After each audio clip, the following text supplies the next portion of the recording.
ওকে, hello everyone, তোমাদের সবাইকে জানাচ্ছি স্বাগতম আমাদের আজকের ক্লাসে। আপনারা প্রত্যেকেই জানেন যে আজকে হচ্ছে আমাদের যোগজীকরণের প্রথম লেকচার। তো প্রথম লেকচারে আমরা হচ্ছে ত্রিকোণমিতি যে ফর্মুলাগুলো থাকবে সেগুলো দিয়ে কী কী টাইপের ম্যাথ আছে সেগুলো দেখব। তারপরে 2 নম্বর লেকচারে আমরা দেখব হচ্ছে যোগজীকরণের ফরম্যাট অনুযায়ী কী কী অঙ্ক আছে সেগুলো। হ্যাঁ, আমি দেখি সাউন্ড ডাউন সব ঠিকঠাক আছে কিনা। প্রচুর গরম আছে কিনা, প্রচুর গরম। যারা সালাম দিচ্ছ প্রত্যেকে জানাচ্ছি ওয়ালাইকুম সালাম। আপনারা একটু মেনশন দেন আপনাদের বন্ধু বান্ধবী।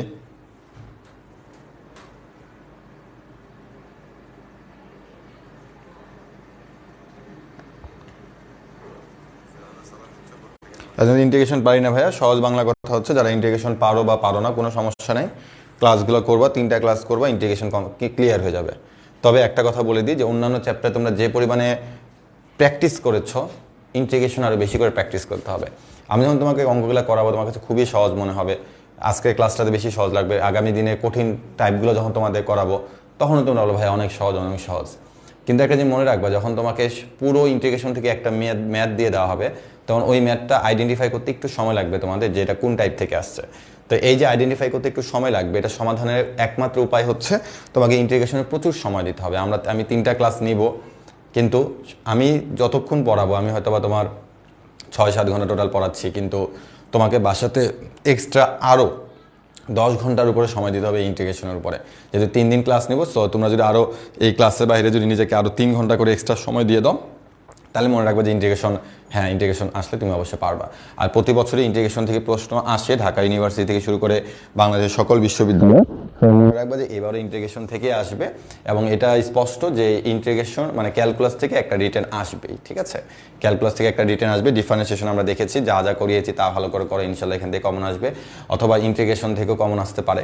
ইন্টিগ্রেশন থেকে রিটেন আসলে সেটা মোটামুটি ক্ষেত্রফল সংক্রান্ত অঙ্ক একটু বেশি দিয়ে দেয়, যেটা আমাদের 3 নাম্বার ক্লাসে অর্থাৎ লাস্ট ক্লাসে সেটা আমাদের থাকবে। আর এটা জিনিস স্পষ্ট যে ইন্টিগ্রেশন থেকে তোমার 2টা যদি এমসিকিউ থাকে, ঠিক আছে, একটা থাকবে তোমার কি বলবো নির্দিষ্ট যোগজীকরণ থেকে, অর্থাৎ তোমার লিমিট দিয়ে দিবে, লোয়ার লিমিট আপার লিমিট, আর একটা তোমার অনির্দিষ্ট যোগজীকরণ থেকে। আর ম্যাক্সিমাম সময় ওই ক্ষেত্রফল যেদিনকে লাস্ট যেটা টাইপ করাবো তোমাদের একদমই মানে 3 নাম্বার ক্লাসের লাস্ট টাইপ যেটা থাকবে সেখান থেকে যে একটা এমসিকিউ আসবেই এটা আমি লিখে দিতে পারবো, ঠিক আছে। তো যাই হোক, তো ইন্টিগ্রেশন চ্যাপ্টারটা আসলে অনেক ইম্পর্টেন্ট। যে কোনো ভার্সিটিতে এক্সাম দিবা দেখবো যে দুইটা বা তিনটা করে এমসিকিউ থাকবেই, ঠিক আছে। তো আমরা গুরুত্ব দিব অনেক বেশি। তো আজকে হলো পর্ব 1। পর্ব 1-এ প্রথমে বলছি যে প্রয়োজনীয় সূত্রাবলী। তো দয়া করে তোমরা যদি একটু দেখতে পাও, একটু দেখো যে ইন্টিগ্রেশনের যে ফর্মুলাগুলো আছে সেই ফর্মুলাগুলো তোমরা একটু দেখো এখানে, ঠিক আছে। আমি এখানে ওপেন করে রাখছি, বাকিরা একটু যুক্ত হোক। দেখতে একটু কষ্ট হবে কিন্তু তোমরা একটু জুম করে নিয়ে দেখতে পারবা, ঠিক আছে। তো আগে তোমরা কিছু সূত্র একটু মুখস্থ করো, যেমন তোমার আগে তোমরা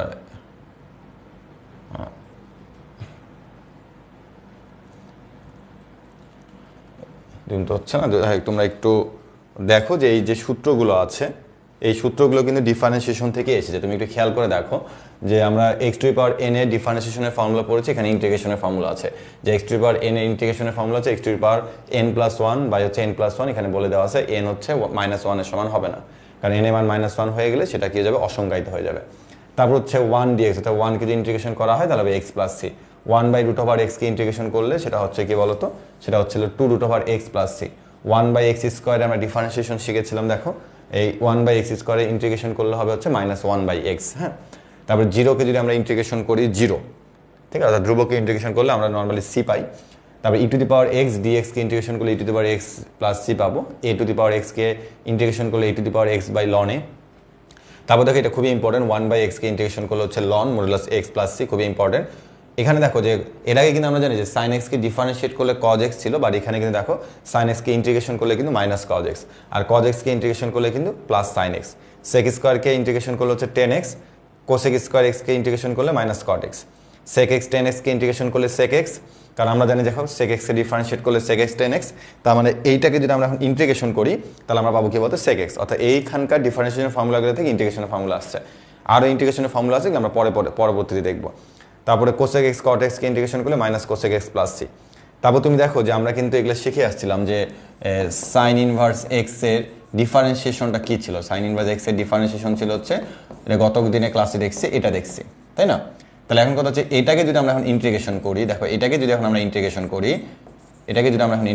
করি, একটা ডিএক্স হবে, তাহলে আমরা কি পাবো, সাইন ইনভার্স এক্স পাবো। তো অনেকে বলে যে ভাই এগুলো আমরা বুঝি না। তো ভাইয়ারা তোমরা যদি ডিফারেন্সিয়েশনের ফর্মুলাটা দেখে আসো তাহলে এখন এইটাকে যদি ইন্টিগ্রেশন দাও তাহলে এটা চলে আসবে, ঠিক আছে, সহজ বাংলা কথা। তো আমরা এই সূত্রের মধ্যে নিজেদেরকে একটু সময় দেবো 10 মিনিটের মতন, তাহলে হয়ে যাবে, ঠিক আছে। তো যেমন তোমার ঢাকা ইউনিভার্সিটিতে যে সেক ইনভার্স এক্স ইন্টিগ্রেশনটা সরাসরি চলে আসছিল, যেমন দেখো যে সেক ইনভার্স এক্সকে তুমি যদি ডিফারেন্সিয়েট করো 1 divide by X root over X square minus 1, তাহলে এটাকে ইন্টিগ্রেশন করলে আমরা কী পাবো বলতো, sec inverse X plus C. দেখতে একটু কষ্ট হতে পারে আমি জানি, জুম করা যাচ্ছে না, দেখারও দরকার নাই। হ্যাঁ, তো দেখতে একটু কষ্ট হবে আমি জানি, বা তোমরা যখন স্লাইডটা পেয়ে যাবা বা তোমাদের বই যে কোনো বই বলো প্রতিটা বইয়ের মধ্যে ইন্টিগ্রেশনের ফর্মুলা আছে। তা আমি যখন তোমাকে অঙ্ক করাবো সেখানে আমি স্পষ্ট করে লিখে দিব। তো যাই হোক, সবগুলো যোগাযোগের সূত্র আমি 1 পেজে দিয়ে দিয়েছি। আবারও বলতেছি ভাইয়েরা, দয়া করে সূত্র মুখস্থ করো ভাইয়েরা। ইন্টিগ্রেশনের ফর্মুলা ছাড়া, ডিফারেন্সিয়েশনের ফর্মুলা ছাড়া ক্যালকুলাস কখনো স্বপ্নেও ভাইব না যে আমি হুজুকে দাগাই দিয়ে আসবো আমারটা হয়ে যাবে। এসব জিনিস কেউ চিন্তা করো না, ঠিক আছে। তো যাই হোক, সাধারণ সূত্রের প্রয়োগ হলো সংক্রান্ত সমস্যা। তো মেন কথা হচ্ছে এটাই যে আমরা যে সূত্রগুলো দেখলাম সেগুলো আমি লিখবো একটা একটা করে অঙ্ক করার সময়, তুমি তখন আরও ক্লিয়ার হয়ে যাবে, ঠিক আছে। তো দেখো প্রথমেই তোমাকে একটা অঙ্ক দেওয়া হয়েছে, তো আমি স্পষ্ট করে বলে দিই বাংলাতে যে এই টাইপের অঙ্ক কিন্তু কখনো পরীক্ষাতে আসবে না। তাই এমন কথা তাহলে ভাই কেন আপনি করাবেন, কারণ হচ্ছে আমাদেরকে ছোট থেকে বা আমাদের সহজ থেকে হচ্ছে কঠিনের দিকে আগাতে হবে।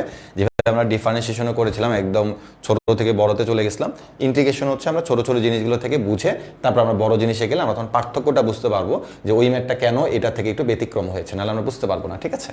তো তুমি একটু খেয়াল করে দেখো যে আমাদের এখানে যে অঙ্কটা দেওয়া আছে সেখানে বলা আছে কি X to the power 5 DX, এটাকে ইন্টিগ্রেশন করতে হবে।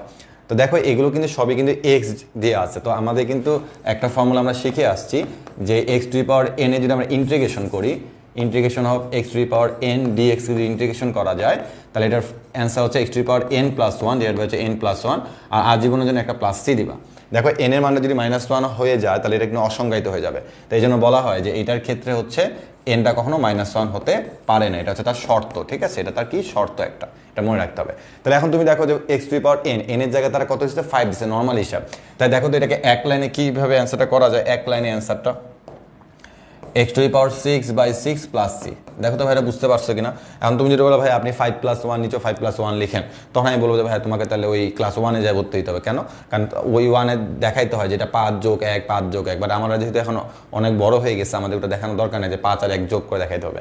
আমরা ডিরেক্ট লিখবো 6, এখানে লিখবো 6, পাওয়ারে যা থাকবে এখানে তাই হবে, ঠিক আছে? তারপর তুমি দেখো যে এইটাকে ইন্টিগ্রেশন করতে বলছে, এটাই হচ্ছে অঙ্কের অ্যান্সার এবং প্রত্যেকটাতে সি দিবা। তো দেখো এই জিনিসটা কিন্তু ঠিক এরকম যে 1/x-কে তোমাকে ইন্টিগ্রেশন করতে বলছে, ঠিক আছে? তো আমরা কিন্তু একটু আগে দেখছিলাম যে আমাদের যে 1/x এর ইন্টিগ্রেশন যদি আমরা করি, কই গেল এই যে 1/x এর ইন্টিগ্রেশন কিন্তু ln x প্লাস সি, ঠিক আছে? তো 1/x এর ইন্টিগ্রেশন হচ্ছে খুব ইম্পর্টেন্ট ln x প্লাস হচ্ছে সি। একটা মডুলাস দিবা, অনেক সময় পরীক্ষাতে মডুলাসটা নাও থাকতে পারে, তো ভয় পাওয়ার কারণে যদি মডুলাস থাকে তাহলে দিবা, আর যদি না থাকে তাহলে দিবা না, শেষ। তাহলে দেখো অঙ্কের অ্যান্সার কিন্তু ডিরেক্টলি আমাদের কি বলতো ln x প্লাস সি। হ্যাঁ, একদম সহজ বাংলা অ্যান্সার আমাদের, ঠিক আছে? কিন্তু এগুলো থেকে আমাদেরকে স্টার দিতে হবে। তারপর দেখো তোমাকে বলা যায় 3√x। এখন ভাই এটা তো আমরা পারি না। দেখো ভাইরা, যখন তোমরা এরকম দেখবে √ বাদ দিয়ে 3 4 5 6 এরকম √ যদি দেয়, তখন তুমি পরবর্তী লাইনে গিয়ে x⁻1/3 এটা কি লিখতে পারো না? এটা ডিফারেন্সিয়েশনের মধ্যে দেখাইছিলাম যে এটা 3 আছে, তার মানে 1/3 আমরা লিখতে পারি। তাহলে এখন দেখো পরবর্তী লাইনে গিয়ে তোমরা এটা করো, x⁻1/3 যদি ভগ্নাংশ থাকে তখন তুমি এভাবে দেখিয়ে দাও প্লাস সি। এখন দেখো পরবর্তী লাইনে তুমি কি লিখবা, x⁻, উপর হচ্ছে 4/3 আর নিচে কত হচ্ছে দেখো, নিচে উপরে 4/3 হলো, চোখ বন্ধ করে নিচে 4/3, ঠিক আছে? তারপরে প্লাস সি তো দিলা। তো অনেক সময় দেখবে যেটা অ্যান্সার থাকবে না, তাহলে কি থাকবে? এই যে নিচে 4/3 আসলে এটা উপরে ওঠা দিলে কি হবে 3/4 √x⁴। আমি বলতে পারো ভাই এখানে কি করলেন? হ্যাঁ, এখানে কি করলেন? এভাবে অ্যান্সারটা থাকবে। কেন? দেখো এই যে 4/3-কে আমি কি 3/4 লিখতে পারি, আর পাওয়ারে কি আছে 4/3 না, তার মানে পাওয়ারে কিন্তু 4 × 1/3, ঠিক এরকম লেখা যাক, তো এটা লেখা একই কথা। হ্যাঁ, তো এই 1/3 মানে আমি কি লিখতে পারি, 3 লিখতে পারি, আর x⁴ ঠিকই আছে। তো দেখো আমরা কিন্তু একটা অঙ্ক করার পর আমরা এখানে গিয়ে থেমে যেতে পারি, কিন্তু আমাদের মনে রাখতে হবে এটা কিন্তু কখনো দিবে না। ভর্তি পরীক্ষা অ্যাডমিশনে এমসিকিউগুলোতে লাস্ট লাইন পর্যন্ত তারা দিয়ে থাকে। তাহলে 4/3-কে আমরা 3/4 লিখতে পারবো, আর এই যে x⁴/3-কে আমরা কি লিখবো 3√x⁴, শেষ অঙ্কের অ্যান্সার। এবার দেখো এটা আমরা নর্মালি করবো। দেখো যে আমরা 1-কে ইন্টিগ্রেশন করলে কিন্তু 0 হয় না, 1-কে ইন্টিগ্রেশন করলে কি হবে, x হবে, ঠিক আছে? 1-কে ইন্টিগ্রেশন করলে কিন্তু x হবে। হ্যাঁ, প্লাস x ইনভার্সকে তুমি যদি আবার ওই x⁴n এর ফর্মুলা অ্যাপ্লাই করতে যাও, তাহলে তুমি দেখবা যে কি সর্বনাশ, অ্যান্সার মিলতেছে না কেন? তো দেখো x ইনভার্সকে তুমি সবসময় 1/x এর সাথে কম্পেয়ার করবা। x ইনভার্স থাকলে কখনো এটা x⁴n এর ফর্মুলা অ্যাপ্লাই করবে না, এটা জীবনে মিলবে না। কথা হলো কেন মিলবে না? কারণ বলছিলাম যে x এর মান n এর মানটা কখনো -1 হবে না, তো -1 হলে এটা অসংজ্ঞায়িত হয়ে যাবে। তো তোমাকে যদি তখন x ইনভার্স দেওয়া থাকে, তুমি এটাকে 1/x চিন্তা করবা। তাহলে 1/x-কে যদি আমরা ইন্টিগ্রেশন করি তাহলে কি পাবো, ln x পাবো, ঠিক আছে? প্লাস x⁻2 মানে কি বলতো, 1/x²। এখন দেখো 1/x² ইন্টিগ্রেশনও কিন্তু আমি তোমাকে শিখেছি -1/x। দেখো এখানে আমি লিখে দিচ্ছি, দেখো যে কারণ এটা ইম্পর্টেন্ট, আমি জানি যে 1/x² ইন্টিগ্রেশন করলে হচ্ছে -1/x, ঠিক আছে? অথবা তুমি এটা ওই -2টাকে এটা তুমি x⁴n এর ফর্মুলা অ্যাপ্লাই করবা, ঠিক আছে? এটাকে কাজ করতে অ্যাপ্লাই করবা, x⁴n এর ফর্মুলা অ্যাপ্লাই করবা। এটা তার মানে আবার স্পষ্ট করে বলছি, x ইনভার্স 1 থাকলে কখনোই x⁴n এর ফর্মুলা অ্যাপ্লাই করবা না, এটাকে 1/x আকারে ইন্টিগ্রেশন করবা। আর যদি কোনো x inverse 2, x inverse 3, x inverse 4, x inverse 5 থাকে, তখন তুমি তাকে x⁴n এর ফর্মুলা অ্যাপ্লাই করতে পারো। বা যেহেতু এটা আমাদের মুখস্থ যে x ইনভার্স 2 মানে হচ্ছে 1/x² -1/x, তো আমি এটা ডিরেক্টলি লিখে দেবো, প্লাস হচ্ছে c। তাহলে এটাই হচ্ছে কি বলতো আমার অঙ্কের অ্যান্সার, শেষ অঙ্ক, ঠিক আছে? তারপর পরের একটা লাইনে চলে আসি। পরের লাইনে আমাকে তারা এরকম যদি কিছু দেয়, তো আমাকে একটু কাটাকাটি করতে হবে।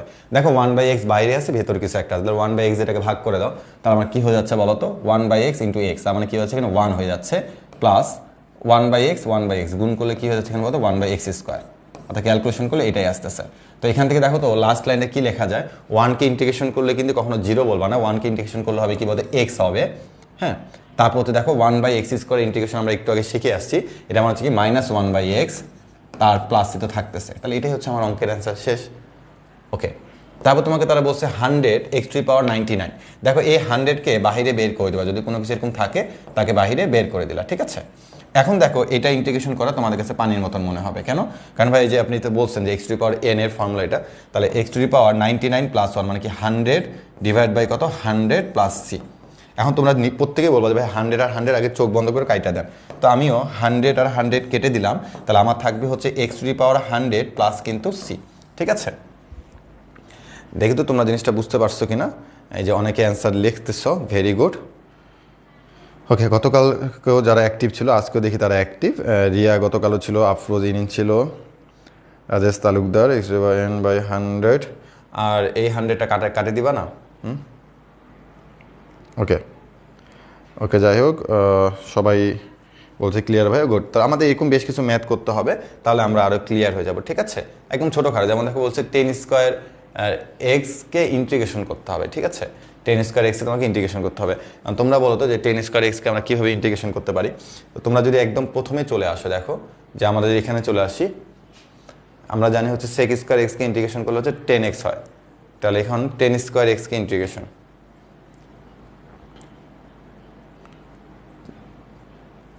আচ্ছা অ্যাকচুয়ালি এটা তো এখানে আসবে না, কারণ এটা তো এই ফরম্যাটের না। আচ্ছা এটাকে আপাতত 1/cot² x, আচ্ছা এটাকে আপাতত এই ফরম্যাটটা থেকে একটু বাদ দিয়ে দাও, ঠিক আছে? এই ফরম্যাটটা থেকে একটু বাদ দিয়ে দাও, কারণ এটাতে একটু ঝামেলা আছে, এটা আমি পরে যাচ্ছি। তুমি এটাতে একটু আসো, হ্যাঁ? যেমন দেখো যে এখানে তোমাকে বলছে কি sin x মাইনাস হচ্ছে cosec x ডিভাইড বাই হচ্ছে কি বলতো 10x। আচ্ছা ঝামেলা নাই, আমি তোমাকে দেখাচ্ছি। দেখো যে 10² এক্সকে তোমাকে ইন্টিগ্রেশন করতে হবে, ঠিক আছে? এখন তুমি যদি ইন্টিগ্রেশনের ফর্মুলাগুলো দেখো, তুমি দেখবা যে ভাইয়ারা 10² এক্সের মানে এটা অ্যাকচুয়ালি ত্রিকোণমিতি, তো এটা পরের টাইপে ছিল। তো যাই হোক, এটা তোমার মানে তুমি দেখবা 10² এক্সে ইন্টিগ্রেশনের কোনো ফর্মুলাই নেই। কিন্তু ভাইয়ারা একটু খেয়াল করে দেখো তো, যে তোমরা কি এটা শিখে আসছো না ক্লাস 9-10 থেকে, যে sec² x minus 10² x equal to হচ্ছে কত বলো তো 1, তাই না? এটা আমরা শিখে আসছি না? ওকে, তাহলে এখান থেকে আমরা বলতে পারি না যে এক্স হবে, যে 10² এক্স ইকুয়াল টু আমরা কি বলতে পারি বলো তো sec² x মাইনাস 1, মানে চিহ্ন কাটাকাটি করে আমি এটা লিখতে পারি না যে 10² x equal to sec² x minus 1। তো অনেক সময় এমসিকিউ পরীক্ষাতে এরকম টাইপের অঙ্ক দিয়ে দেয়, তখন স্টুডেন্টরা চুপচাপ হয়ে যায় যে এটাতে পারবো না। তো এটা পারবা, যে এখান থেকে আমরা লিখতে পারি কি বলতো, আগে আমাকে সূত্র অ্যাপ্লাই করতে হবে ত্রিকোণমিতি, যে sec² x মাইনাস কত বলতো 1, এবং একটা ব্র্যাকেট দিয়ে দাও। এখন দেখো যে এটার ইন্টিগ্রেশন কিন্তু আমরা প্রত্যেকেই পারবো, এটা ইন্টিগ্রেশন, কারণ sec² x কে তুমি যদি ইন্টিগ্রেশন করো তুমি দেখবে পাবা 10x পাবা, ঠিক আছে? মাইনাস 1 কে যদি তুমি ইন্টিগ্রেশন করো তাহলে x পাবা, প্লাস হচ্ছে c, এবং এটাই হচ্ছে অঙ্কের অ্যান্সার। তার মানে দেখছো যে কত সুন্দর এবং চালাকি একটা অঙ্ক। তো তোমাকে পরীক্ষাতে এটাও দিতে পারে যে cot² x dx, হ্যাঁ? তো তুমি কি চিন্তা করো যে cot² এর সাথে কার সম্পর্ক, cosec² x এর সম্পর্ক। তার মানে তোমাকে 10² x ও পরীক্ষা দিতে পারে, আবার কিন্তু cot² x ও ইন্টিগ্রেশন পরীক্ষা দিতে পারে। সো এটা হচ্ছে আমাদের 9-10 এর ফর্মুলা, ঠিক আছে? cosec এর সাথে কিন্তু cot এর সম্পর্ক আছে, ঠিক আছে? ওকে, তারপর তুমি এই অঙ্কটাতে আসো। এই অঙ্কটা আমি নিজেও কিছু বুঝতেছি না যে কী করবো না করবো, তখন চিন্তা করলাম আচ্ছা এটা সেপারেট করে দিই, যে sin x এর সাথে 10x কে আমি ভাগ করে দিই, ঠিক আছে? sin x এর সাথে তুমি যদি 10x কে ভাগ করে দাও, তাহলে আমি এটা একটু সাইডে লিখি। দেখো যে sin x এর সাথে 10x কে আমি সেপারেট করে দিলাম, কারণ আমি একবারে লিখতে যাচ্ছি। তাহলে sin x এর 10x এর সেপারেট করলে কী হচ্ছে দেখো, sin x ডিভাইডেড বাই হচ্ছে কি cos x। কেন? কারণ 10x মানে হচ্ছে এটা। তো পরবর্তীতে দেখো তো ভাইরা এই কাজটা এইভাবে করা যায় কিনা, যে তোমার এই sin x আর cos xটাকে এভাবে লেখা যায় না। দেখো তো sin x ইন্টু হচ্ছে cos x ডিভাইডেড বাই হচ্ছে sin x। কি করলেন? cos xটাকে উপরে উঠে দিছি, তাহলে sin x কাটাকাটি, তাহলে থাকলো কে বলো তো cos x। তার মানে দেখো sin x বাই 10x কে যদি আমি আলাদা করে সেপারেট করি, তাহলে সেখান থেকে আমি পাচ্ছি কিন্তু শুধুমাত্র কি বলো তো cos x পাচ্ছি, মাইনাস মাইনাস দিয়ে দিলাম। এবার cosec x এর সাথে হচ্ছে আমি কি করব, cot 10x কে আলাদা করব, ঠিক আছে? তাহলে আমি বলবো যে cosec x, আর এখানে কি আছে বলো তো 10x আছে। তাহলে এখন তোমরা আমাকে বলো যে cosec x মানে কি লেখা যায়? হ্যাঁ, cosec x মানে হচ্ছে 1/sin x। ওকে, তাহলে দেখো আমি এটাকে এভাবে লিখতে পারি যে 1/sin x, হ্যাঁ, ইন্টু 10x মানে কি বলতো sin x by cos x, হ্যাঁ? তাহলে দেখো এই cos x কে তুমি উপরে তুলে দাও, তাহলে উপরে চলে গেল cos x, আর নিচে হচ্ছে কি বলতো sin² x। আচ্ছা এখানে কি কোনো কাটাকাটি হবে না? কাটাকাটিতে হওয়া উচিত। আচ্ছা cosec x হচ্ছে রাখলাম, আর 10x মানে হচ্ছে cosec x মানে হচ্ছে 1/sin x। আচ্ছা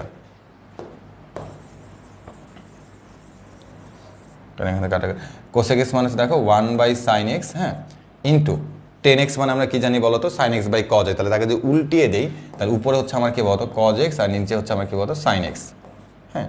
তাহলে আমার এখানে কি দাঁড়াচ্ছে sin² x উপরে হচ্ছে cos x by sin² x। এরকম তো হওয়ার কথা না। তাহলে একটাই পদ আসবে। দেখো তো একটা পদ কেমনি আসে? একটা পদ আসতেছে না কেন? কথা কি ভুল হয়েছে নাকি? কোসেক এক্স ইন্টু, ও আচ্ছা আচ্ছা, হ্যাঁ তাই তাই তাই, গুড গুড, আচ্ছা হ্যাঁ ভেরি গুড, একজন আমাকে খুব সুন্দর রিপ্লাই দিছো, হ্যাঁ ধন্যবাদ তোমাকে। হ্যাঁ, কারণ এখানে আসলে একটা পদে আনতে হবে, তো এখানে একটু চালাকি করতে হবে। দেখো যে এখানে লেখা যায় যে কোসেক এক্স ইন্টু হচ্ছে, দেখো 1/10x মানে কি লেখা যায়, কট এক্স লেখা যায়, মানে আমার যেভাবে সহজ হবে আমাকে সেভাবে লিখতে হবে। তাহলে দেখো এই 1/10x মানে হচ্ছে কট এক্স, আর কোসেক এক্স কোসেক এক্স গেলে 1/10x মানে কি কট এক্স। তাহলে আমি এখান থেকে লিখতে পারি হচ্ছে কোসেক এক্স ইন্টু হচ্ছে কিন্তু কট এক্স। হ্যাঁ, তো এগুলো আসলে প্র্যাকটিস, দেখো যে এই ম্যাথটা আমার একটু প্র্যাকটিস কম ছিল বলে আমি কিন্তু এখানে ভুলে গেছি। দেখো কোস এক্সকে যদি আমরা যদি এখন ইন্টিগ্রেশন করি আমরা পাবো কিন্তু কি বলতো sine X, minus sine X না সাইন এক্স পাবো। আর কোসেক এক্স আর কট এক্সে করলে কি বলতো মাইনাস কোসেক এক্স, তাহলে মাইনাস আর এই মাইনাস কি হয়ে যাবে প্লাস হয়ে যাবে, প্লাস হচ্ছে কি কোসেক এক্স, প্লাস হচ্ছে কত সি, এটাই হচ্ছে অঙ্কের অ্যান্সার। ঠিক আছে, তার মানে অ্যাকচুয়ালি জিনিসটা একটু আমাদেরকে বুঝতে হবে যে আসলে যোগজীকরণকে সবসময় ক্যালকুলেটর দিয়ে করে আসছি, এখন হাতে কিভাবে করব, এখন নিজের হাতে কলম নিয়ে তারপর করতে হবে, এছাড়া কোনো উপায় নেই। হ্যাঁ, ওকে, তো পরবর্তীতে আসি। ওকে, তো এখন একটা জিনিস মনে রাখতে হবে যে প্রথম অঙ্কগুলো আমরা শুধুমাত্র করছি যে নিজেদের প্র্যাকটিসের জন্য, যে কিছু ইন্টিগ্রেশন আমাকে দেওয়া থাকলে আমি সেগুলো কীভাবে করবো, যাতে আমাদের হাতটাকে একটু ক্লিয়ার করে নিলাম। এখন হচ্ছে আমাদের আসলে মেইন জিনিস, সেই মেইন জিনিসটা হচ্ছে যৌগীকরণের প্রতিস্থাপন পদ্ধতির ব্যবহার। আগে তোমরা আমাকে একটু কমেন্টে জানাবা যে ভাইয়ারা আমি যে তোমাদেরকে ওই চেইন রুলস করিয়েছিলাম ডিফারেন্সিয়েশনের মধ্যে, সেই টপিকটা কি তোমরা ক্লিয়ার হয়েছিল কিনা সেটা আমাকে একটু কমেন্ট বক্সে জানাও। তারপর আমি তোমাদেরকে প্রতিস্থাপন পদ্ধতির কাছে চলে আসতেছি, যে আমরা যে ডিফারেন্সিয়েশনের মধ্যে যে আমরা করেছিলাম ডিফারেন্সিয়েশনের চেইন রুলসটা, সেই চেইন রুলসের কথা কি তোমাদের মনে আছে? একটু আমাকে কমেন্টে জানাও তো যে তোমাদের মনে আছে কিনা। মনে রাখবা যে ওই চেইন রুলসের সাথে কিন্তু এটা অনেকটা কানেক্টেড আছে।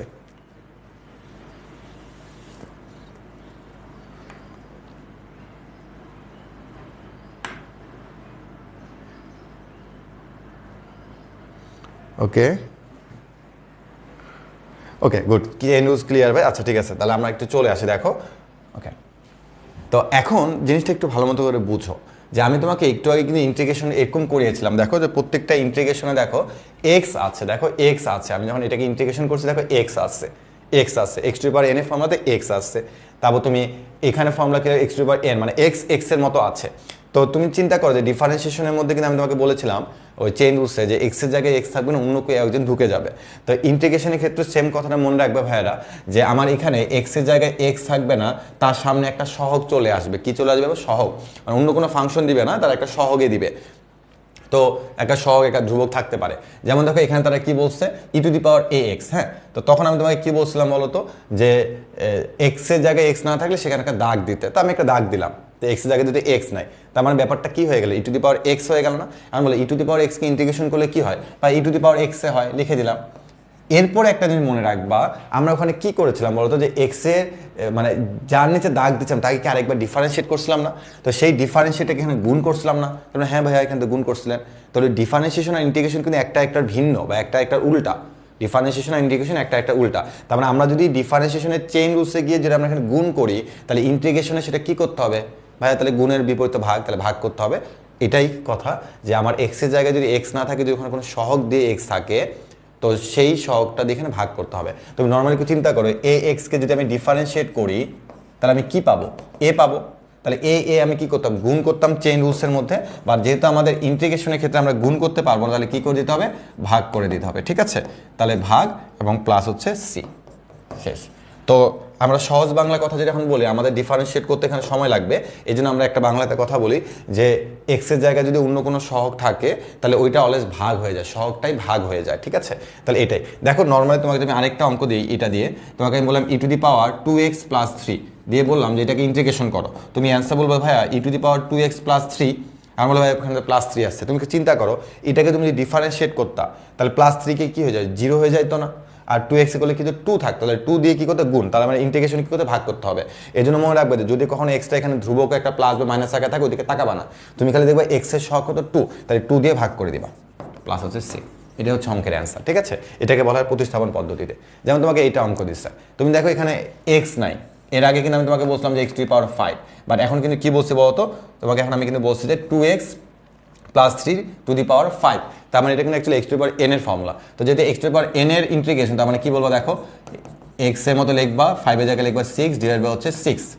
এখন x এর সহগ কত? 2, জাস্ট x এর সহগটা দিবা, 2 দিয়ে ভাগ করে দিবা, এই যে 2 দিয়ে ভাগ করে দিলাম, আর কিচ্ছু করা লাগবে না। তাহলে আমাদের লাস্ট লাইনটা হচ্ছে 1/12, একটা প্লাস সি আমি যদি কখনো দিতে ভুলে যাই তোমরা প্লাস সিটা নিয়ে নিবা। ঠিক আছে, 2x প্লাস 3 প্লাস হচ্ছে c, ঠিক আছে? এই হচ্ছে অঙ্কের। দেখো একদম পানির মতো, খুব কঠিন একটা কিছু না কিন্তু, হ্যাঁ। আর উপরে পাওয়ার কত আছে? 6 আছে, 6 দিয়ে দাও। ওকে, এবার তুমি এখানে একটু খেয়াল করে দেখো যে এটা ইন্টিগ্রেশন আমরা মুখস্থ করে আসছে, এবার এটা মুখস্থ করার কিছু না। দেখো sin 7x কে যদি আমরা ইন্টিগ্রেশন করি তাহলে কি হবে? Minus cos 7x plus c। এখন x এর সহগ কত ভাই? 7, তাহলে 7 দিয়ে কি করতে ভাগ করতে হবে, তাহলে 7 দিয়ে যদি ভাগ করি তাহলে সামনে লিখতে হবে কি বলতো? 1/7, শেষ। আর আমরা কি জানি বলতো? এখানে a থাকলে 1/a হয়ে যায়, তাহলে এটাই তো অ্যাকচুয়ালি ওইটাই, তাই না? যে x এর জায়গায় যদি তোমার x এর জায়গায় x না থাকে, তার সাথে যদি কোনো সহগ থাকে বা প্লাস বা মাইনাস থাকে, ধ্রুবক থাকে, তাহলে আমরা x এর সহগ দিয়ে কী করে দেবো? ভাগ করে দিব। আর মনে রাখবা যে এই অঙ্কগুলো কিন্তু বিভিন্ন অঙ্কের লেজ।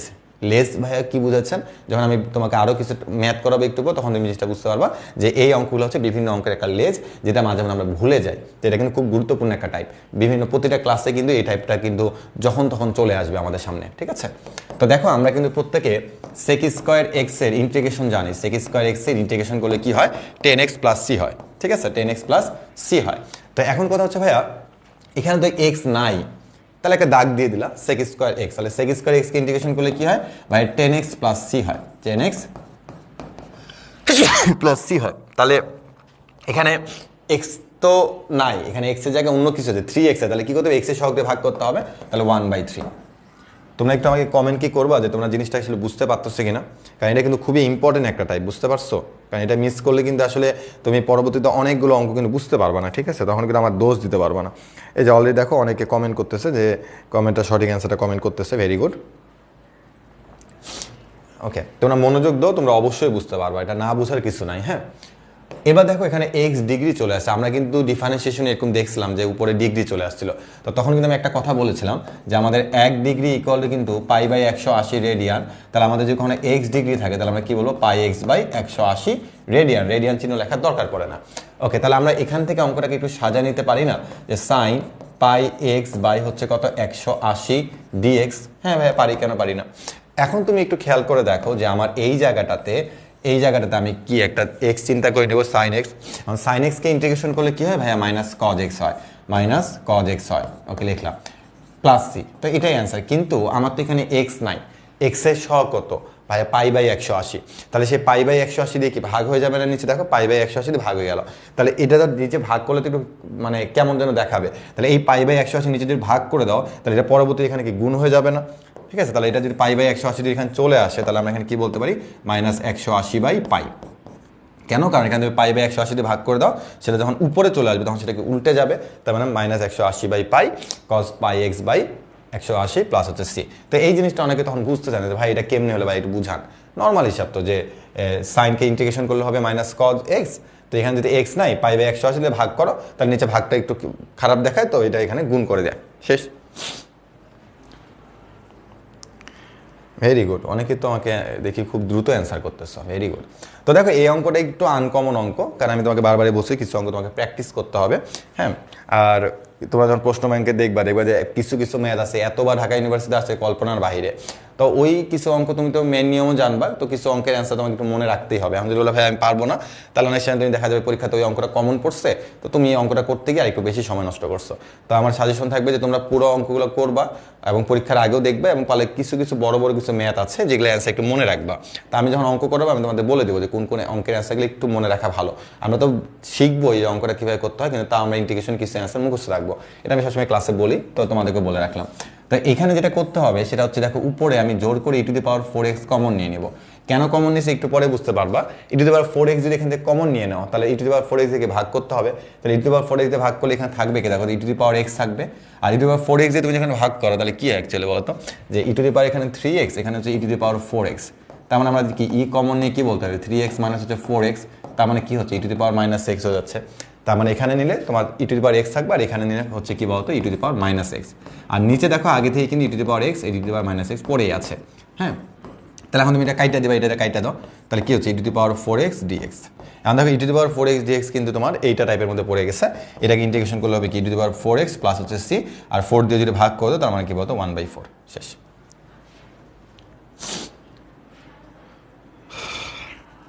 ভেরি গুড, অনেকে সঠিক অ্যান্সার দিচ্ছ। তার মানে আমি বুঝতে পারলাম যে তোমরা টাইপটা আসলে বুঝে গেছো।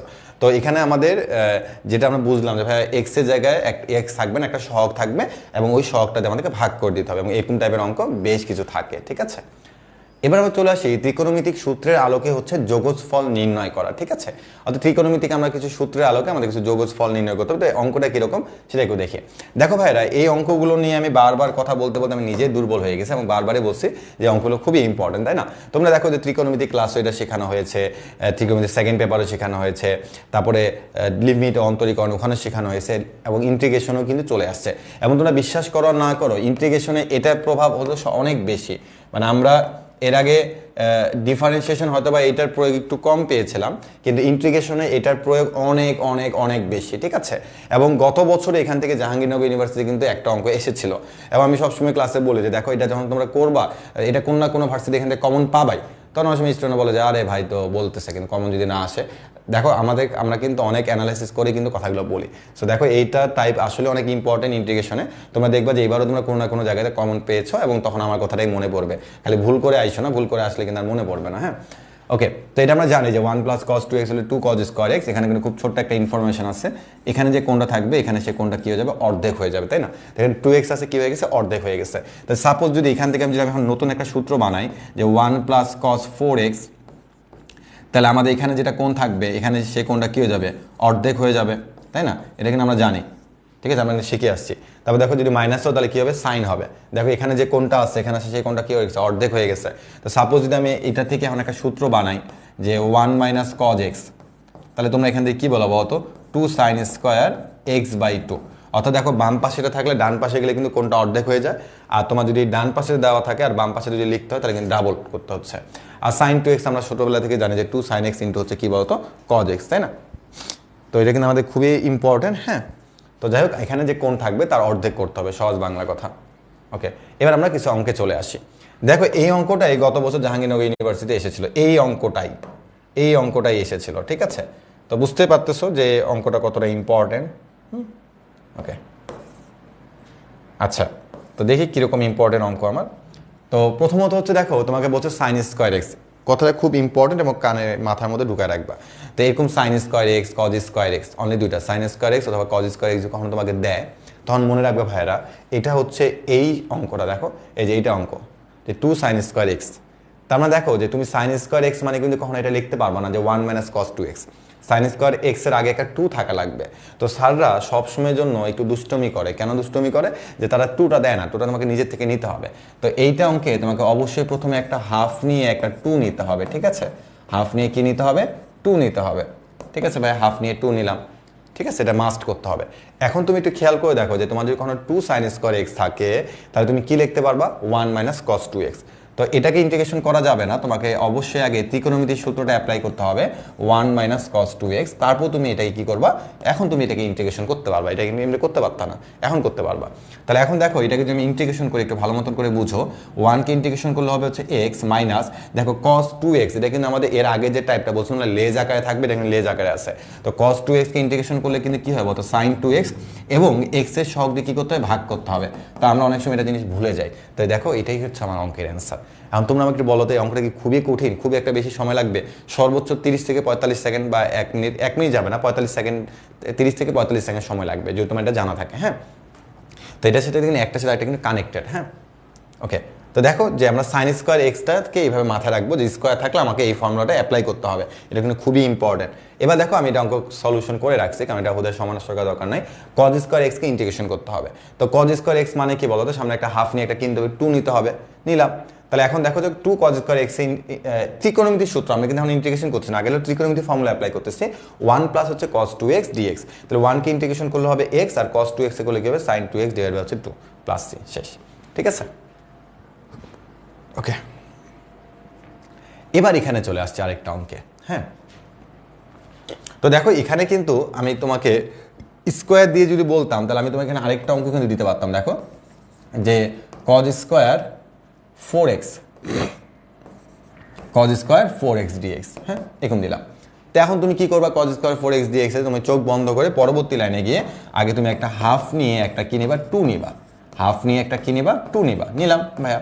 এখন তুমি জানো যে এইটা মানে কি লেখা যায়, এটা মানে যদি cos থাকে তাহলে cos স্কোয়ার থাকলে প্লাস হয়, তাহলে 1 প্লাস হচ্ছে cos, এখানে কত হবে একটু বলতে পারবা? 1 প্লাস cos কত হবে, 8x হবে ভাইয়া কেন 8x হবে? কারণ আমরা কিন্তু শিখে এসেছিলাম, দেখো একটা লাইন, খুবই ইম্পর্টেন্ট একটা লাইন, যে বাম পাশে যা থাকবে ডান পাশে গিয়ে কিন্তু তার অর্ধেক হয়ে যাচ্ছে, তাই না? তুমি দেখো যে এই অঙ্কটা কিন্তু x ছিল, আমার কিন্তু এখানে 2x হয়ে গেছে, দেখো 2x হয়ে গেছে। তো এই অঙ্কে কিন্তু x ছিল 2x হয়ে গেছে, তো এখানে তারা আমাকে দিচ্ছে কত, 4x দিচ্ছে, তাহলে আমার এখানে কত হবে, তার ডাবল হয়ে যাচ্ছে, 8x হয়ে যাচ্ছে, ঠিক আছে? এখন তুমি এটাকে ইন্টিগ্রেশন করো, যে 1 কে করলে হচ্ছে x আর cos 8x হলো কি বলতো, sin 8x ডিভাইড বাই হচ্ছে 8 প্লাস হচ্ছে কত, c। তো এই জিনিসগুলো কিন্তু ভুল করা যাবে না, ঠান্ডা মাথায় চিন্তা করতে হবে, ঠিক আছে? ওকে, তো এবার তারা তোমাকে এই অঙ্কটা দিচ্ছে, তোমাকে তারা এবার লেফট সাইডটা দিচ্ছে, তোমাকে রাইট সাইডটা লিখতে হবে। তো একটু খেয়াল করে দেখো যে তোমাকে তারা এখানে বলছে 1 মাইনাস কস 2x, তো এটা কিন্তু তুমি ডিরেক্টলি একটা ফর্মুলা লিখতে পারো। দেখো 1 মাইনাস কস 2x মানে কি লেখা যায়, 1 মাইনাস কস 2x মানে হচ্ছে 2 সাইন স্কোয়ার x লেখা যায়, এখানে যেহেতু 2x তার মানে কোনটা এখানে অর্ধেক। তার মানে দেখো কখনো তোমাকে তারা এটা দিবে তখন তোমাকে এটা লিখতে হবে, আবার কখনো এটা দিলে তোমাকে এটা লিখতে হবে। সূত্রটা আগে একটু পারলে খাতায় লিখিও, তাহলে যেন ভুল না হয় যে কখন ডাবল কখন অর্ধেক করতে হচ্ছে, কারণ এটা দিলে তোমাকে অর্ধেক করতে হবে, আবার এটা দিলে তোমাকে এখানে ডাবল করতে হচ্ছে। ওকে, তা দেখো আমি হাফটাকে বাইরে নিয়ে আসলাম, তাই থাকলো কত বলতো 1 বাই সাইন স্কোয়ার এক্স, আর 1 বাই সাইন স্কোয়ার এক্স মানে কি লেখা যায়, কোসেক স্কোয়ার এক্স ডিএক্স। এখন তুমি দেখো যে এই কোসেক স্কোয়ার এক্স ডিএক্স কে ইন্টিগ্রেশন কিন্তু আমরা প্রত্যেকে পারি, তাহলে এটাকে যদি আমরা এখন ইন্টিগ্রেশন করি তাহলে কিন্তু আমরা কি পাবো, তো minus cot X plus C, তাহলে মাইনাস কট এক্স প্লাস হচ্ছে সি। তো এটার সাথে কিন্তু কোনো কিছু ভাগ হবে না, কেন ভাগ হবে না, কারণ দেখো এক্স কিন্তু এক্স এর মতো করেই আছে, ঠিক আছে? এক্স কিন্তু 2x বা 3x নাই, একদম নর্মাল হিসাবে আছে। যেমন এই অঙ্কটার কথা একটু চিন্তা করে দেখো, তুমি এই অঙ্কটার কথা একটু আগে ভেবে দেখো যে এই অঙ্কটাতে আমরা কি করতে পারি। এরকম রুট ওভার দিয়ে তোমাকে তার মাঝে মধ্যে অঙ্ক দিবে, এবং এই টাইপের অঙ্ক তুমি দেখবে ঢাকা ইউনিভার্সিটি, জাহাঙ্গীরনগর, চিটাগাং ইউনিভার্সিটি, গুচ্ছ সব জায়গাতে আসা একটা অঙ্ক। তো এখানে আমরা কি করতে পারি, রুট ওভারের মতোই থাকুক, একটু তাকায় দেখো ভেতরেরটা দিকে তাকায় দেখো যে 1 মাইনাস কস 6x, এটা কিন্তু অ্যাকচুয়ালি আমার ফর্মুলা, যে 1 মাইনাস হচ্ছে কস 2x মানে হচ্ছে কি 2 সাইন স্কোয়ার এক্স। তাহলে আমি এটা মানে আমি এখন লিখতে পারি কি বলতো, 2 সাইন স্কোয়ার এক্স লিখতে পারবো না, কেন, কারণ যেহেতু এখানে 6x আছে তার মানে আমাকে কি লিখতে হবে, 3x লিখতে হবে, কারণ আমি কি শিখছি, এখানে যা থাকবে তার অর্ধেক হচ্ছে এখানে, লিখলাম 3x। এখন তুমি একটু খেয়াল করে দেখো রুট কিন্তু 2 এর মধ্যে আছে, রুট কিন্তু সাইন স্কোয়ারের মধ্যে আছে, তাই রুট ওভার 2 আমি বাইরে বের করে নিলাম। এখন এই রুট আর এই স্কোয়ার কাটাকাটি হয়ে যায়, কি হচ্ছে বলতো, সাইন 3x dx, ঠিক আছে? তো অনেকে যে ভুল কাজটা করে, তারা যখন রুটটা তুলে দেয়, স্কোয়ার আছে রুট তুলে দিয়ে 2 বাইরে বের করে, 2 কিন্তু বাইরে বের হবে না, বাইরে কিন্তু হবে রুট 2 বের হবে। এবার এই রুট হচ্ছে এই স্কোয়ার সাথে কাটাকাটি হয়ে কি হচ্ছে, সাইন 3x হচ্ছে। ওকে, তাহলে এখন তুমি এটাকে ইন্টিগ্রেশন করলে কি হচ্ছে বলতো, এখন তুমি এটাকে ইন্টিগ্রেশন করলে পাবা হচ্ছে minus cos 3x divided by হচ্ছে 3 প্লাস হচ্ছে কত, c। তাহলে আমি লাস্টে গিয়ে কি বলতে পারি, minus root 3 minus root 2 by 3 cos 3x plus কত, c। এটাই হচ্ছে আমার অঙ্কের অ্যান্সার। দেখছো আমার আগে তোমরা অ্যান্সার দিয়ে দিচ্ছ, ওরে সর্বনাশ, মানে আমার আগে তোমরা অ্যান্সার বলতেছো, তুমি চিন্তা করে দেখছো, একটু সময় দাও নিজেদেরকে বাকিরা, তাহলে তোমরা দেখবে যে সবাই পারতেছো। কঠিন না, বিশ্বাস করো কঠিন না, মানে আমি তোমাদের কঠিন হলে আমি তোমাদের যেভাবে বুঝাবো তোমরা এবার খুব সহজে বুঝতে পারবা। এবার দেখো তোমাকে তাহলে এরকম রুট ওভার দিয়ে বলছে 1 প্লাস কস 4x, তো ভেতরের রাশিটার দিকে তাকায় দেখো যে 1 প্লাস কস 4x আছে, তাহলে আমাদের যদি প্লাস থাকে তাহলে আমরা কি বলতে পারি, 2 cos স্কোয়ার, তো যেহেতু এখানে 4x তাহলে এখানে আমরা কি বলবো, 2x বলবো, তাহলে যে রুট 2 বাইরে আছে তাহলে cos 2x, মানে এটাকে তুমি ইন্টিগ্রেশন করে যা পাবা সেটা হচ্ছে অঙ্কের অ্যান্সার। দেখছো আমরা কিন্তু পারবো, কিন্তু আমাদের একটু জিনিসটা চিন্তা করতে হবে। তাহলে দেখো যে কখনো রুট ওভার থাকতে পারে, কখনো কিন্তু তোমার রুট ওভার নাও থাকতে পারে, বাট দেখো যে আমাদের কিন্তু যে অঙ্কগুলো করছিলাম যে স্কোয়ার দিয়ে করলাম, তারপরে এরকম আমাদের ভগ্নাংশ দিয়ে আমরা দেখলাম, তারপরে এরকম রুট ওভার দিয়ে দেখলাম, তো পরীক্ষাতে কিন্তু আমাদের যে কোনোভাবেই দিতে পারে। হ্যাঁ, তো আমরা যখন অঙ্কগুলো প্র্যাকটিস করবো তখন কিন্তু আমরা যখন প্রশ্ন ব্যাংকও দেখবো তখন দেখবো যে না আমাদের কাছে সহজ মনে হচ্ছে। দেখো একই রকমভাবে রুট ওভার 1, এখানে একটু স্টুডেন্টরা ভুল করে একটু খেয়াল করে দেখো, আমরা কিন্তু এটা দেখলাম যে তোমার এখানে হয় কজ মানে প্লাস কজ হবে অথবা কি বলতো মাইনাস কজ হবে, বাট অনেক সময় পরীক্ষাতে এটা দেওয়ার পরে স্টুডেন্টরা কি করে জানো, যে প্লাস আছে তো তারা বলে যে এটা মানে হচ্ছে রুট ওভার আর 2 cos স্কোয়ার এক্স হবে। কেন, কারণ তারা তো এটার খেয়াল করে না। কিন্তু দেখো যে আমাদের সূত্র কিন্তু ভাইয়া, আমাদের সূত্র কিন্তু 1 প্লাস cos 2x এর সূত্র, আর এটা কিন্তু 1 মাইনাস cos 2x এর ফর্মুলা, ঠিক আছে? কিন্তু আমাদের কিন্তু এখানে তারা বলছে 1 প্লাস সাইন 2x, এখানে কিন্তু cos বলে নাই, সো তুমি হুট করে এটা কিন্তু লিখতে পারবে না, ঠিক আছে? তো এই জন্য একটু সাবধান, কারণ স্টুডেন্টরা এটা ম্যাক্সিমাম সময় ভুল করে। তো এই যে এটা তোমাকে একটু ভাঙাইতে হবে। হ্যাঁ, এটা একটু অঙ্কটা একটু সুন্দর অঙ্ক, এটা ভাঙাইতে হবে। দেখো 1 মানে তুমি অনেক কিছু লিখতে পারো, তবে এখানে তোমাকে লিখতে হবে sign square x plus cos square x তোমাকে লিখতে হবে, আর সাইন 2x মানে হচ্ছে কি 2 sine x into cos x.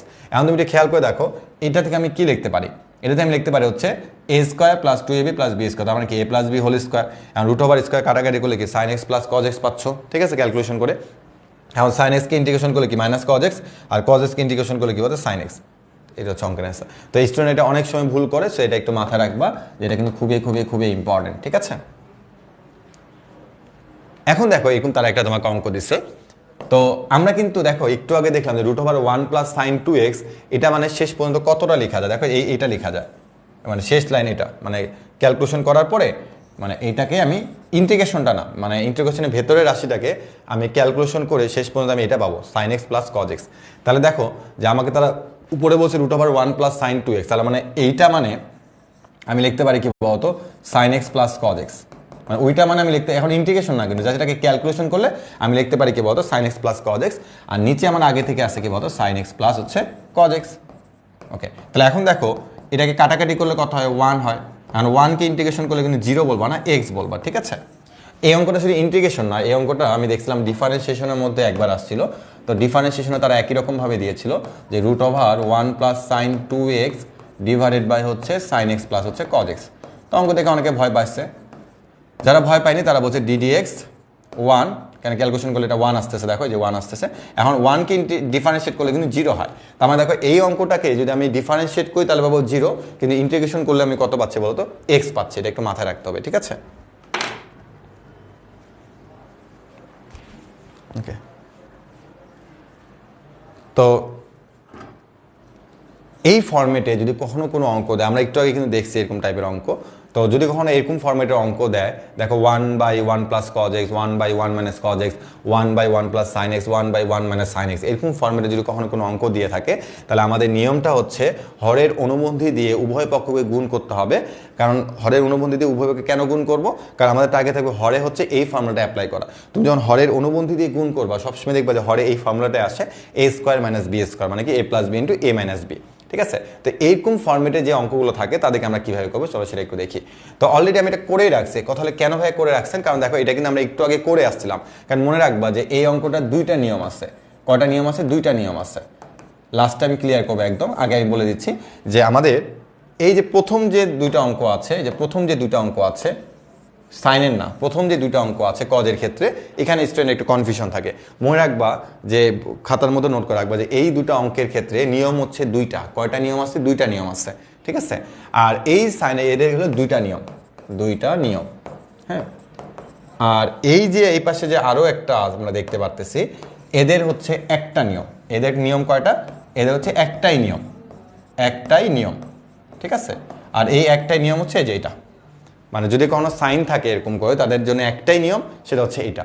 কিন্তু যদি কস থাকে তাহলে তাদের 2টা নিয়ম। একটা হচ্ছে একটু আগে আমরা যে সূত্র শিখলাম 1 plus cos 2x 1 minus cos 2x, ওইটা হচ্ছে তার একটা নিয়ম। আর আরেকটা নিয়ম হচ্ছে কি বলতো এটা, ঠিক আছে। তো দেখো তোমাকে আমি প্রথমে এরকম একটা অঙ্ক দিচ্ছি যে 1 মাইনাস কস এক্সটা দিচ্ছি, ঠিক আছে। এখানে 1 মাইনাস, এখানে 1 প্লাস হবে, 1 প্লাস, ওকে। তো 1 প্লাস কস 2x, ঠিক আছে। তো এটা তুমি একটু আগে আমি যে তোমাদের শিখাইলাম যে 1 প্লাস কস 2x মানে কি লেখা যায়, এটা লেখা যায় হচ্ছে 2 cos স্কোয়ার x লেখা যায়, ঠিক আছে। একটু আগে এটা আমরা শিখছি, হ্যাঁ, ওকে। তো আমাদের যেখানে cos x যেটা, আমার এখানে কি হবে x/2, মানে কোনটা অর্ধেক হয়ে গেছে, 2 cos স্কোয়ার x/2, ঠিক আছে, যে সূত্র লিখে দেওয়া আছে। তো এখানে হাফ বাইরে বের করলাম, আর 1/cos স্কোয়ার x/2 মানে কি sec স্কোয়ার x/2। তাহলে এখন তুমি একটু চিন্তা করো যে sec স্কোয়ার x কে ইন্টিগ্রেশন করলে কি পাওয়া যায়, 10x পাওয়া যায়। তো এখানে দেখো অনেকে এটা ভুলে যায় যে x এর সহগ কত, অনেকে বলে 2, বা x এর সহগ কিন্তু এখানে হাফ, দেখো উপরে 1/2, তাহলে 1/2 দিয়ে ভাগ করতে হবে। তাহলে এই হাফ আর এই হাফ কাটাকাটি শেষ পর্যন্ত থাকবে কত বলো 10x/2 প্লাস c, ঠিক আছে। তার মানে মেন কথা হচ্ছে যে আমরা যদি এটাকে যদি আমাদের আগের নিয়মে যদি সলভ করি, একটু আগে আমরা যে ওই নিয়মটা দেখলাম ওই নিয়মে সলভ করলে আমাদের অ্যান্সার আসবে কি 10x/2 প্লাস c, ঠিক আছে। কিন্তু এই অঙ্কটাই যদি তারা আমাদেরকে এই নিয়মে করতে বলে, এই অঙ্কটা হচ্ছে আমরা আগের টাইপে করলাম, এখন এই অঙ্কটাকে যদি আমাদের এই নিয়মে করতে বলে, তাহলে এই নিয়মে আমরা কি শিখছি যে হরের অনুবন্ধী দিয়ে উভয় পক্ষকে গুণ করতে হবে। তাহলে হরের অনুবন্ধী দিয়ে যদি উভয় পক্ষকে গুণ করো, তাহলে হরে কে আছে 1 প্লাস cos x, তাহলে আমরা বলবো কি বলতো 1 মাইনাস cos x বলবো।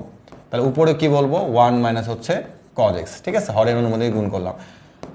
এখন তুমি একটু খেয়াল করে দেখো নিচে কিন্তু আমার একটা ফর্মুলা আছে a plus b into a minus b, তাহলে আমি কি বলবো a স্কোয়ার মাইনাস হচ্ছে কি বলতো বি স্কোয়ার, ওকে।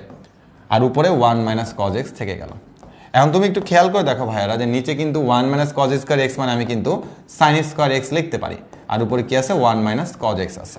হ্যাঁ, ওই যে sign square x plus cos square x equal হচ্ছে 1, ওটা। তাহলে এখন তুমি এটাকে সেপারেট করো, 1 by sine square x minus cos x by হচ্ছে সাইন স্কোয়ার এক্স, ঠিক আছে। এখন তোমরা আমাকে বলো যে 1 বাই সাইন স্কোয়ার এক্স মানে কি লেখা যায় ভাইয়া? কোসেক স্কোয়ার এক্স লেখা যায়, গুড। এখানে একটা ডিএক্স হবে, ঠিক আছে, কোসেকের ডিএক্স মাইনাস, এখানে একটু বুঝো যে cos x by sine x, এটাকে আমি এভাবে লিখতে পারি যে কজ এক্স বাই হচ্ছে সাইন এক্স,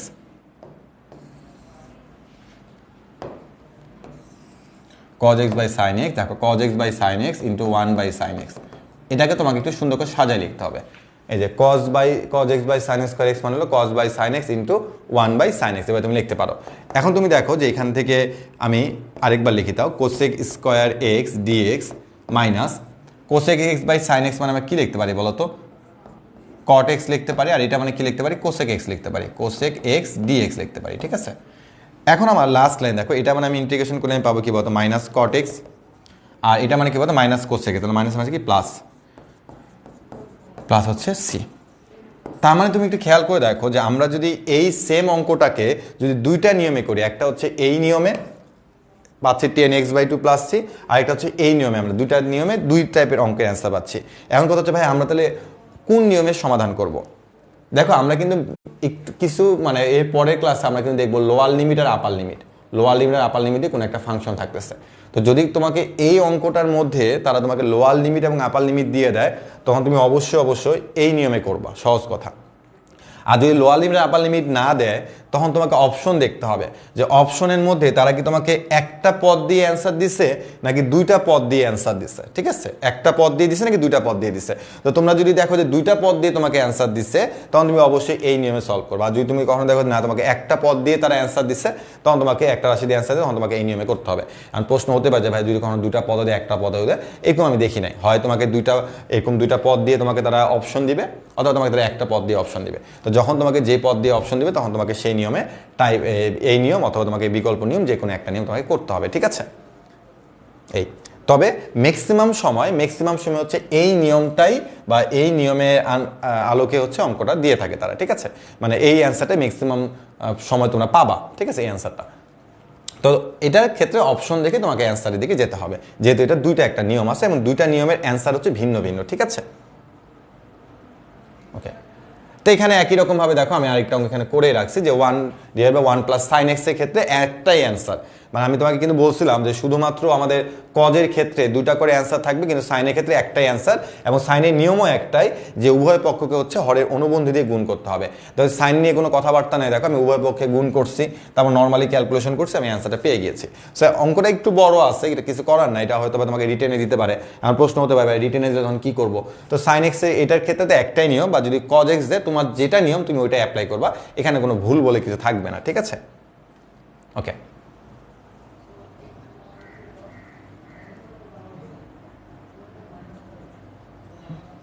একদম ভাই আপনারা যে এত কাছ থেকে দেখেন, আপনাদের কি চোখের সমস্যা হয় না? এটা দেখতে দেখতে অভ্যস্ত। এখন মনে করো যে কম আলোতে গেলে আমি কিছু দেখা পাই না, এখন আমাকে মনে করো অনেক বেশি আলো দরকার, ঠিক আছে, অনেক বেশি আলোর প্রয়োজন পড়ে। তো এখন ভাইরা তোমরা একটু কষ্ট করে এই ফর্মুলাগুলো একটু দেখো। হ্যাঁ, দেখো তো ভাইরা এই ফর্মুলাগুলো তোমরা কি করে আসছিলে না? এবং মনে রাখবো যে এই ফর্মুলাগুলো না সত্যি বিশ্বাস করো খুবই খুবই ইম্পর্টেন্ট, কিন্তু এই ফর্মুলাগুলো তোমরা একটু দেখো তো এই ফর্মুলাগুলো যে পারো কিনা।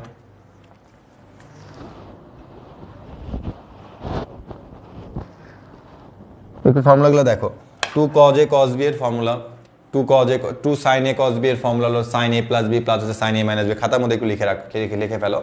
তারপরে 2 cos a sin b এর ফর্মুলা হচ্ছে, আমার নিজেরও এগুলো মনে থাকে না, কারণ হচ্ছে একটাই যে আমাতে আসলে এখন মুখস্থ রাখার প্রয়োজন নাই, কারণ যেহেতু আমার কাছে নোট থাকে বা আমার কাছে থাকে, তো এগুলো আমি যে কোনো সময় দেখে নিয়ে স্টুডেন্টকে পড়াতে পারি। বাট যেহেতু তোমাদের এটা অ্যাডমিশনের সময় না দেখে করতে হবে, তো অ্যাডমিশনের সময় আমি নিজেটা মুখস্থ রেখেছিলাম, তো তোমাকে এটা যে কোনো টেকনিকে হোক যে কোনোভাবে তোমাকে এটা মনে রাখতে হবে, ঠিক আছে।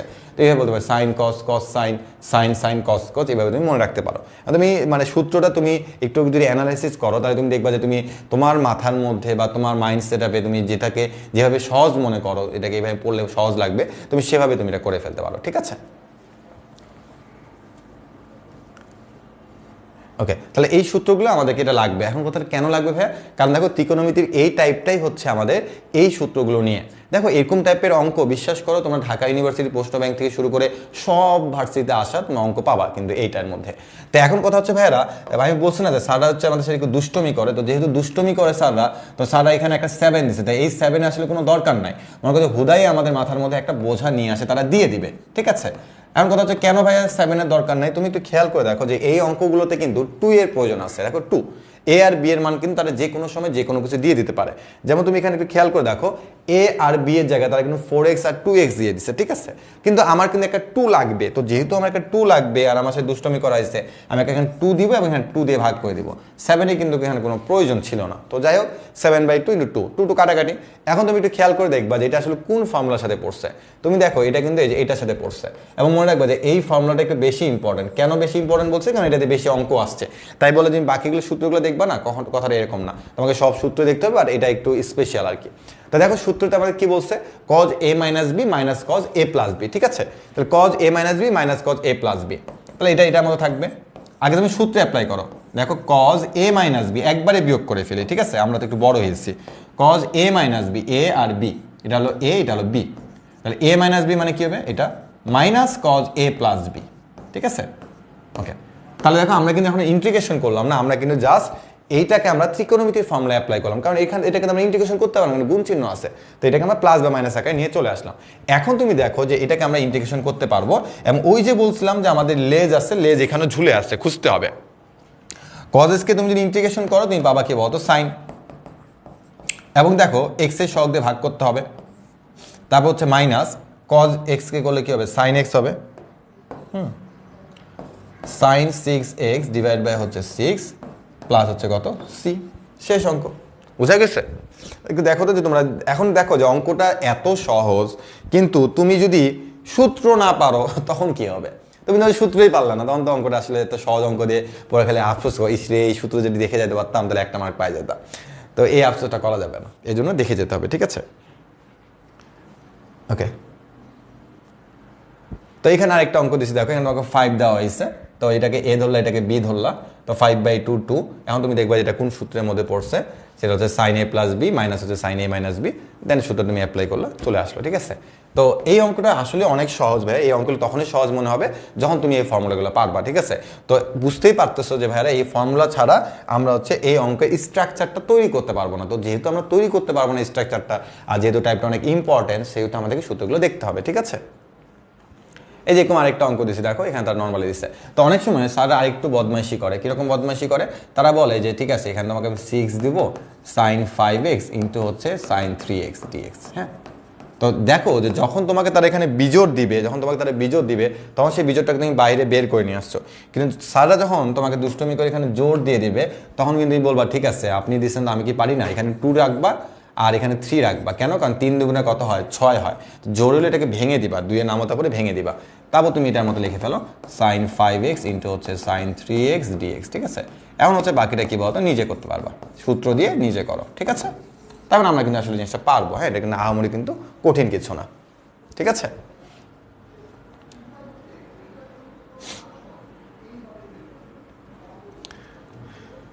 ওকে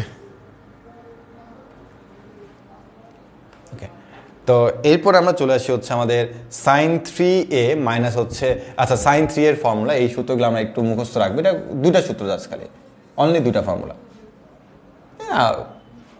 আহামরি কিছু না।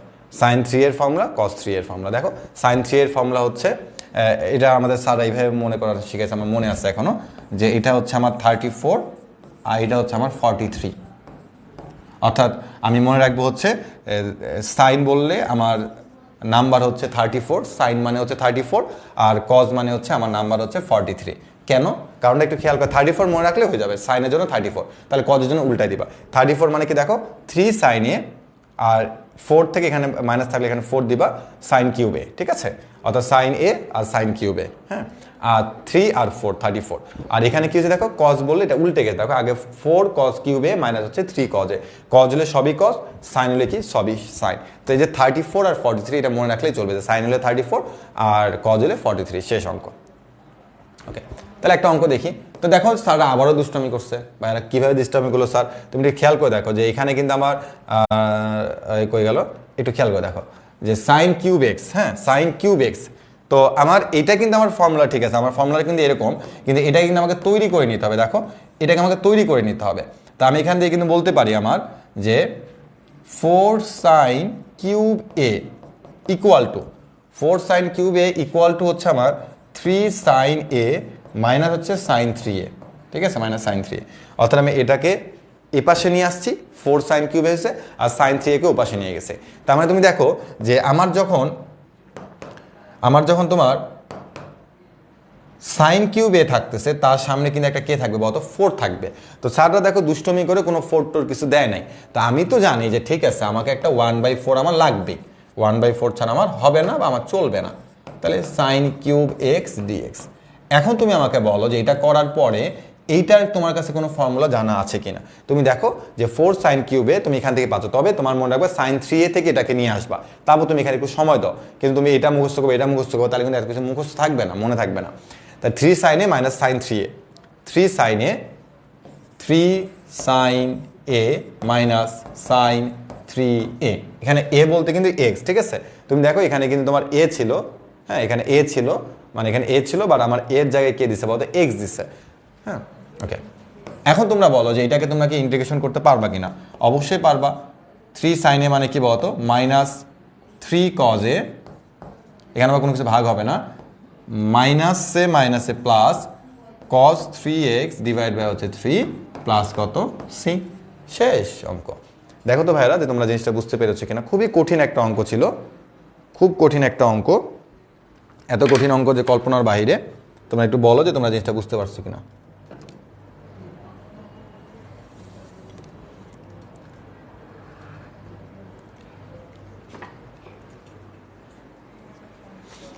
ওকে, দেখো তো এই অঙ্কটা কি পারবা কিনা তোমরা, যে cos কিউব এক্স বলছে 1/4 নিয়ে 4 নিয়ে নেওয়া হয়েছে।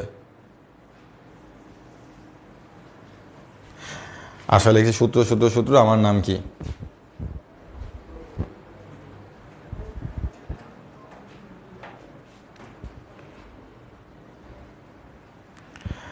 ওকে, এটা এখানে একটু খেয়াল করে দেখো যে এখানে আবার স্যার আরেকটু দুষ্টামি করছে। একে তো আমাকে 1/4 তো নেওয়া লাগবেই, এখানে আমার 1/4 নিয়ে একটা 4 তো নেওয়া লাগতেছেই, হ্যাঁ। তারপর আবার দেখো তারা কিন্তু এখানে এর জায়গায় কিন্তু 3x দিয়ে দিচ্ছে, ঠিক আছে। এটা কিন্তু মাথায় রাখতে হবে, ঠিক আছে। এখানে একটু খেয়াল করে দেখো যে 3 সাইন এক্স, এক্স মানে এ, 3 সাইন এ মানে কিন্তু 3x মাইনাস সাইন 3a ছিল। তো সাইন 3a মানে কি, সাইন 3 ইন্টু এ মানে কত 3x, তার মানে 3a মানে হচ্ছে 9x, ঠিক আছে। এখানে কিন্তু আরেকটু দুষ্টামি হয়ে গেছে। তো এখানে তখন আমাদের ওই যে লেজ আমরা শিখতাম যে বিভিন্ন অঙ্কে যেন লেজ হয়ে থাকে, সেই লেজটা কিন্তু এখানে চলে আসতেছে, ঠিক আছে। দেখো তো ভাইরা এইটা জিনিস তোমরা বুঝতে পেরেছো কিনা।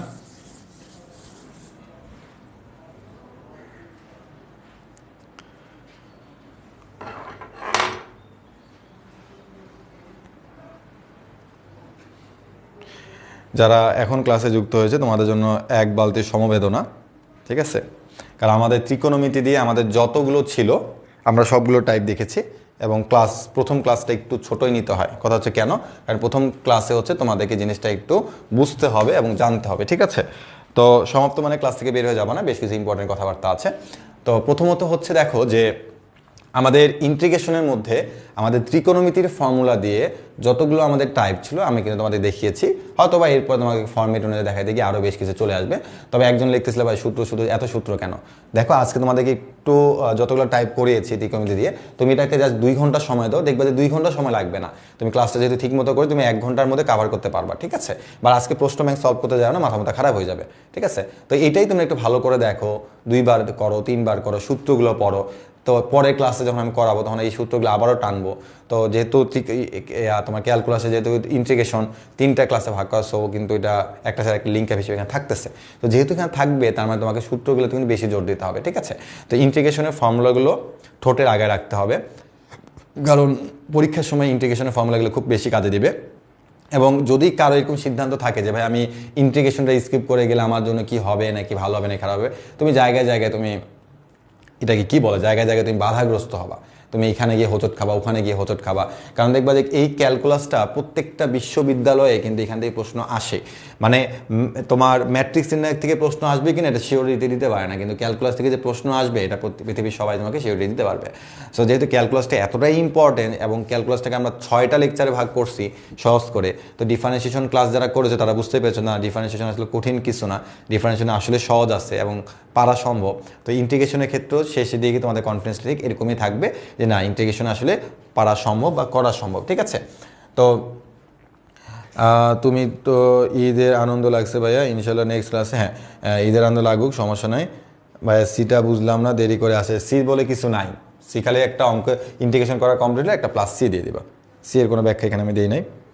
কনস্ট্যান্ট বুঝি না গরমকাল আসতে আসতেই নেট প্রবলেম করে কেন? ওকে, তো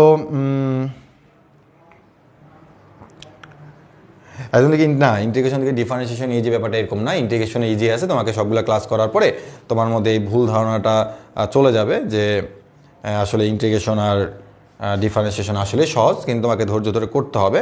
ঠিক আছে, তোমাকে ধৈর্য ধরে করতে হবে। ঠিক আছে, না করলে তো আসলে হবে না, তাই না? ওকে, তো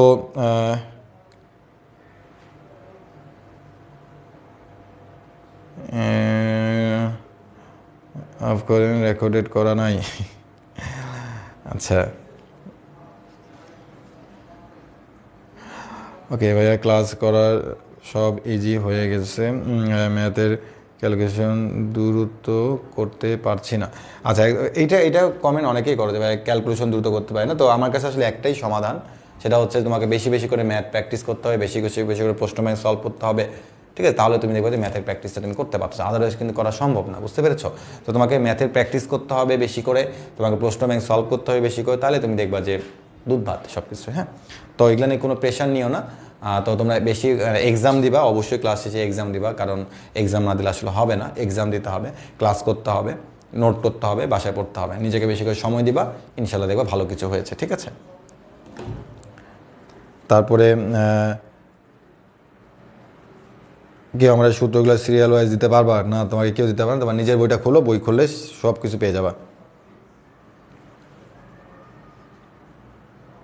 ভাইয়া physics, chemistry, math, biology, chemistry এই 4টা পড়ে কি যে কোনোটাই অ্যাপ্লাই করতে পারবে? হ্যাঁ অবশ্যই পারবা, কেন পারবা না?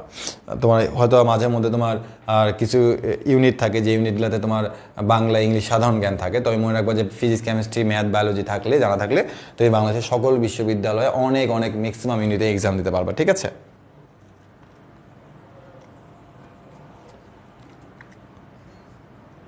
শুধু এসইউএম স্যারের বই না, তুমি যে কোনো ম্যাথ বই খুলে তুমি সূত্র পাবা। এবং আমি যে তোমাদের স্লাইডটা কিছুক্ষণ পরে তোমাদের দিয়ে দেওয়া হবে, সেই স্লাইডের মধ্যে সবগুলো সূত্রগুলো সিরিয়াল ওয়াইজ দিয়ে দেওয়া আছে। ঠিক আছে, তো সূত্র নিয়ে কোনো প্রেশার নেওয়া যাবে না, সূত্র তুমি সব জায়গাতেই পাবে। জগন্নাথ কি জগন্নাথ বিশ্ববিদ্যালয় আসলে এটা একটা লস প্রজেক্ট গুচ্ছের মধ্যে থাকা। ঠিক আছে, কারণ জগন্নাথ বিশ্ববিদ্যালয় একসময় এরকম করতো যে স্টুডেন্টরা যখন ঢাকাতে আসতো, মানে আমাদের সময় আমরা এটাই করছিলাম যে সকালে ছিল আমাদের ঢাকা ইউনিভার্সিটি এক্সাম সকাল 10টায়, এবং দুপুর 3টা ছিল যে আমাদের জগন্নাথ বিশ্ববিদ্যালয় এক্সাম। তো জগন্নাথ বিশ্ববিদ্যালয় সবসময় এই কাজটাই করতো যে ঢাকা বিশ্ববিদ্যালয়ে সকালে পরীক্ষা হলে জগন্নাথ করতো তোমার দুপুরে। তো স্টুডেন্টরা মনে করো যে অনেক স্বাচ্ছন্দ্যভাবে ঢাকায় এসে এক্সামটা দিয়ে যাইতে পারতো, একদিনে 2টা এক্সাম। তো গুচ্ছ আসার কারণে দেখা যাচ্ছে যে জগন্নাথ বিশ্ববিদ্যালয় তাদের যে একটা খুব সুন্দর যে একটা নিয়ম ছিল, সেই নিয়ম থেকে তারা বের হয়ে চলে আসছে। ঠিক আছে, তো এখন জগন্নাথ ইউনিভার্সিটি গুচ্ছের আন্ডারে। তবে আমার যেটা মনে হয় যে জগন্নাথ ইউনিভার্সিটি যে কোনো সময় তারা তাদের এই গুচ্ছ থেকে সরে আসতে পারে, তবে তোমাদের সময়টা হওয়ার সম্ভাবনা খুব কম। ওয়ালাইকুম আসসালাম। ওকে, তো আজকে আমাদের ক্লাসটা আমরা এই পর্যন্ত রাখবো। তোমাদের সাথে আবারও দেখা হবে নেক্সট বুধবার এবং বৃহস্পতিবার, এবং সেই বুধবার এবং বৃহস্পতিবারের ক্লাসের মাধ্যমে তোমাদের সাথে আমার লাস্ট ক্লাস শেষ হয়ে যাবে। মানে এই টার্গেট ডিউ প্লাস গুচ্ছে শেষ 2টি ক্লাস হচ্ছে আমার বুধবার এবং বৃহস্পতিবার। এরপর তোমাদের হয়তো ম্যাথের শুধুমাত্র 2টা লেকচার বাকি থাকবে। একটা হচ্ছে স্থিতিবিদ্যা গতিবিদ্যা, যেটা তোমাদের শুভ ভাই নিবে, তোমাদের শুভ ভাই স্থিতিবিদ্যা গতিবিদ্যার বস, তোমাদের শুভ ভাই নিবে। তো তোমাদের সাথে হয়তো আমার লাস্ট 2টি ক্লাসে আছে মনে হয়, সেটা বুধবার বৃহস্পতিবার। তো বুধবারে মেবি আমি রংপুরে থাকার কারণে ক্লাসগুলো একটু শিফট হয়ে যাবে, সেটা বুধ আর বৃহস্পতি আর শুক্রবার হতে পারে নেক্সট ক্লাস 2টা। তো সেটা তোমাদের জানিয়ে দেওয়া হবে। তো তোমাদের সাথে এরপর আমার শুধুমাত্র 2টা ক্লাসই বাকি আছে, তো যাই হোক, তোমাদের সাথে অনেকগুলো ক্লাস নেওয়া হয়েছে এবং দেখা যাচ্ছে যে একটু বেশি ক্লাস নিয়ে ফেলছি তোমাদের। তো যাই হোক, তোমাদের সাথে আবারও দেখা হবে লাস্ট 2টি ক্লাসে। তো তোমরা সবাই থেকো, ভালো থেকো, তোমাদের জন্য সবসময় দোয়া থাকবে। তো ইন্টিগ্রেশনে তোমরা এই চ্যাপ্টারটা খুব ভালো মতো করে শেষ করে ফেলতে পারবা, তারপর প্রশ্ন ব্যাংক করবা, পরীক্ষা দিবা, দেখবা যে তোমাদের কনফিডেন্স চলে আসছে। ঠিক আছে ভাইয়ারা, তো ভালো থেকো, সুস্থ থেকো, আল্লাহ হাফেজ।